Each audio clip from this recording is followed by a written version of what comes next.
George Parr, you are an investment banker. I am, yes. Yes.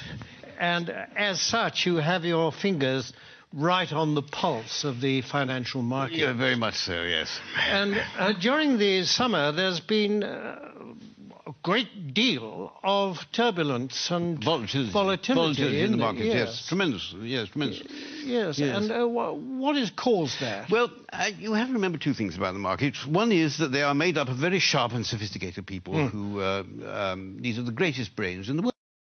And the second thing you have to remember is that the financial markets, to use the common phrase, are driven by sentiment. What does that mean? What does that mean? Well, things, let's say, are just going along as normal in the market, and then suddenly, out of the blue, one of these very sharp and sophisticated people says, "My God, something awful's going to happen!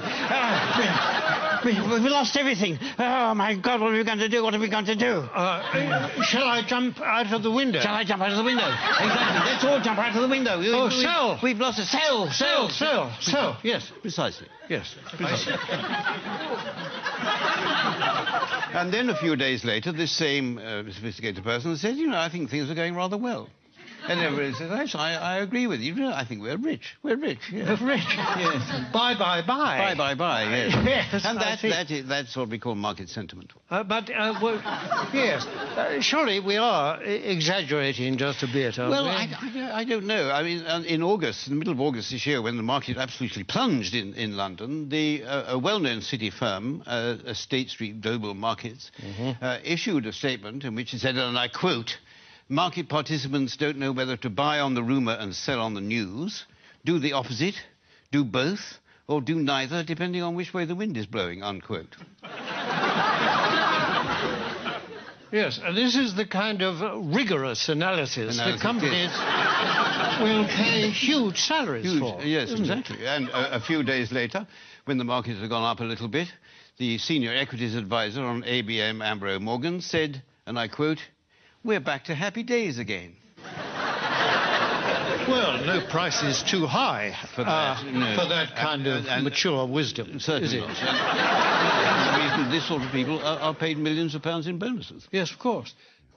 During this summer, there have been actual causes behind the volatility in the markets, haven't there? I mean, specifically and especially in America, granting vast numbers of mortgages to people who can't afford them on properties which are diminishing in value. It's the so-called SubPrime situation, yes. The subprime market. Yes. How does that work, in fact? Well, imagine, if you can, say, an unemployed black man sitting on a crumbling porch somewhere in Alabama in his string vest, and a chap comes along and said, "Would you like to buy this house before it falls down? And why don't you let me lend you the money?" And is this chap who says this, is he a banker? Oh, no. He's a mortgage salesman. His income depends entirely on the number of mortgages that he can arrange.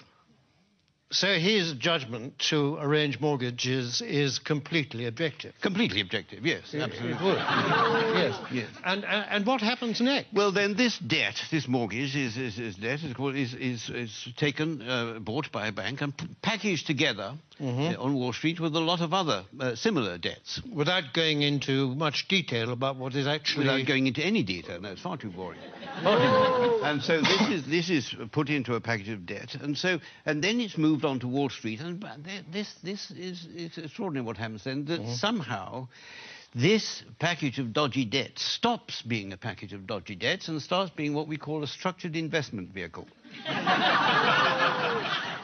And SIV? An SIV, exactly, yes. Yes, I see. And then someone like you comes along and buys it. I buy it, yes, and then I will ring up, I don't know, somebody in Tokyo and say, "Look, I've got this package, do you want to buy it?" And they say, "What's in it?" And I say, "I haven't got the faintest idea." And they say, "How much do you want for it?" And I say, $100 million. And then they say, "Fine, that's it." And that's the market. And presumably this package, I mean, that kind of thing can happen several times to the same yes, it could package. Possibly, yes. And every time it does, of course, then you or someone like you will get a fee and a markup and a profit, yes. And so well, you can't expect us to do it for nothing. It's hard work. In view of the fact that in these packages is a lot of dodgy debt, what is it about it that attracts the financial, risk takers? Yeah, well, because these hedge funds, as they're called, which specialize in these debts, they all have very good names. You mean they're responsible companies? No, I don't. It's nothing to do with their reputation. They have actually very, very good names. The names they think up for them are very good. I'll give you an example. There's a very well-known American Wall Street firm called Bear Stearns, who have two of these hedge funds which specialize in these mortgage debts. And they lost so much money, lost so much of its value, that Bear Stearns announced that they would have to put in $3.2 billion into one of the funds to try and keep it afloat. $3.2 billion? $3.2 billion, yes. And even then they said the investors couldn't get any money out of it and they were going to let the other fund go. But one of these funds was called the High Grade Structured Credit Strategies Fund, and the other was called the High Grade Structured Credit Enhanced Leverage Fund. Well, that sounds very good. But that's good, isn't it? Yeah. It sounds very trustworthy. Actually, this is the magic of the market. What started off as lending a few $1,000s to an unemployed black man in a string vest has become a high-grade structured credit enhanced leverage fund.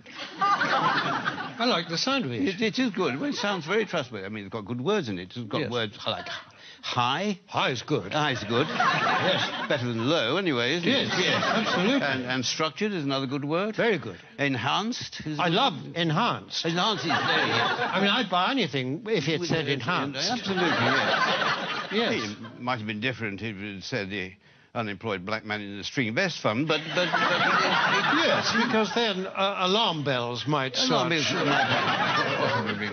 to ring. But despite these very plausible names, surely the reality is that the people that lent all this money have been incredibly stupid.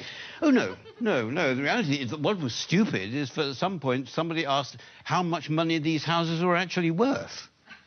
I mean, if they hadn't bothered to ask that question, then everything would have gone on as perfectly normal. But unfortunately, they did. I see, but now, you see, people are saying the crisis is likely to turn into financial meltdown. I mean, can that be avoided? It can be avoided, provided that governments and central banks give us, the financial speculators, back the money that we've lost.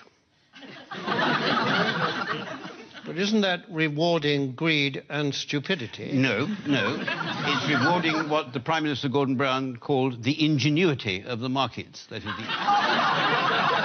You see, and we don't want this money to spend on ourselves. We want this money just to go into the market so that we can carry on borrowing and lending money as if nothing had happened without thinking too much about it. Yes, but if the worst came to the worst and you didn't get this money, what then?